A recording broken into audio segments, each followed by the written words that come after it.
Dear Dhoni, आज तुम्हारा Instagram post देखा तो मुझे वो पल याद आया जब तुमको आखिरी बार अपने हाथों में बल्ला दबाए, चेहरे पे मायूसी लिए रन आउट होकर पवेलियन जाते देखा था। मुझे याद नहीं कि मैंने तुमको आखिरी बार इतना मायूस कब देखा था, या शायद इसलिए याद नहीं है क्योंकि तुमको कभी मायूस देखा ही नहीं था। तुम्हारा वही चीन परिचित चेहरा याद रहता है, एकदम शांत, फोकस, किसी भी परिस्थिति में अपने चेहरे के भाव को प्रकट ना करना।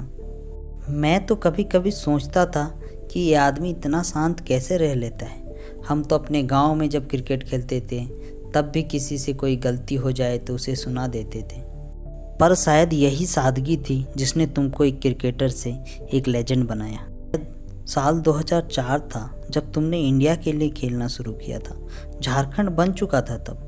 झारखंड के एक छोटे से शहर रांची का लड़का, लंबे बाल, मासूम सा चेहरा।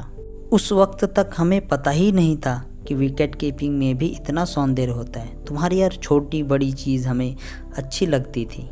तुम्हारी सामान्य सी हरकत भी हमें असामान्य लगती थी। पता है क्यों? क्योंकि हमें मोहब्बत थी तुमसे।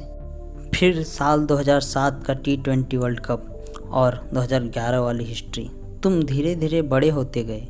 सचिन अभी हैना वाले भरोसे की धुंधलाहट में भी धोनी अभी हैना वाली आस बनते गए। तुम्हारी कामयाबी की लिस्ट लंबी होती गई और तुम और निखरते गए। जितना प्रेशर उतना शांत। बहुत लंबा सफ़र तय कर लिया ना हम लोगों ने, लंबे बालों वाले धोनी से सफ़ेद दाढ़ी वाले धोनी तक, और फिर जीवा के साथ तुम्हारे खेलते हुई तस्वीरें और वीडियोस। बहुत कुछ हुआ ना इस बीच। कई लोगों ने तुम्हारी आलोचना की, कई लोगों ने तुमको अप्रिसिएट किया। हम सब ने कभी ना कभी तुम्हारे बुरा खेलने पर तुम्हारी आलोचना ज़रूर की। आज मैं सोचता हूँ कि उन आलोचनाओं का बोझ भी तो होगा तुम्हारे कंधों पर। पीछे मुड़कर देखने पर लगता है कि ना जाने कितनी ही यादें जुड़ी हैं तुम्हारे साथ।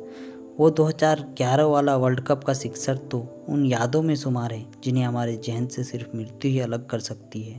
पर आज तुम्हारा इंस्टाग्राम पोस्ट देखकर पता चला कि अब हम कभी तुमको उस नीली जर्सी में विकेट के पीछे नहीं देखेंगे। और इसी के साथ धोनी अभी हैना वाली उम्मीद अब खत्म हो चुकी है। पता नहीं तुम ये मैसेज सुनोगे कि नहीं, but we love you Dhoni 3000 time.